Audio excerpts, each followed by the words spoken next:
Mbona mkulangi nguruwe? Asante sana. Swali nzuri sana. A professional question. Anauliza mbona hatukuli nguruwe? Hatukuli nguruwe kwa sababu ya hii 6:145 Qur'ani. Hii ndio sababu inasababisha tusikule nguruwe. Kwa sababu kuna watu wana maneno machafu sana, wanasema hawakuli nguruwe sijui ilikula mtume wao, subhanallah. Wanasema hawakuli nguruwe sijui ilifanyaje. Mambo mingi. Sikiza. Angalia huko Mbona hatukuli nguruwe? Sikiza inasemaje? Sema. Sioni katika yale niliyofunuliwa mimi, niliyoletewa wahi, sioni kitu kilichoharamishwa kwa mlaji kila isipokuwa kiwe ni mzoga. Mzoga unajua ni nini? Mzoga ni mnyama aliyekufa bila kujua nini kimeiua. Hajachinjwa, wewe umepata tu amekufa. Tumekatazwa kula. Malizia. Au damu inayomwagika, au damu, tumekatazwa kula damu. Watu wanachukua damu wanaweka kwa small intestine ama large intestine, wanasema ni motura. Sasa motura, sikiza.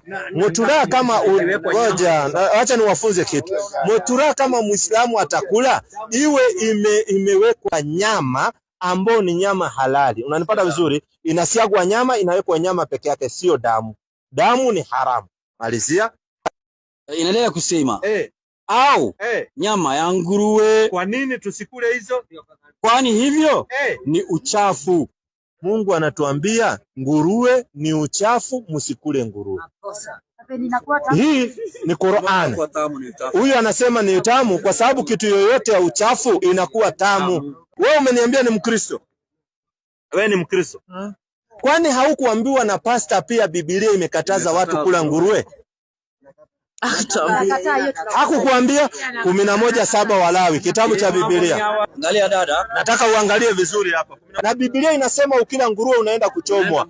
Nitakuonyesha ni wapi Biblia. Na nguruwe kwa sababu yeye anazo kwato. Yaani nguruwe anazo kwato, ana zile hooves katika miguu yake. Ni mwenye miguu iliyopasuka kati. Tena nguruwe miguu yake imepasuka kati, lakini hacheui. Nguruwe hana kitu inaitwa chewing card. Wakikuyu wanasema usokeidhagumia.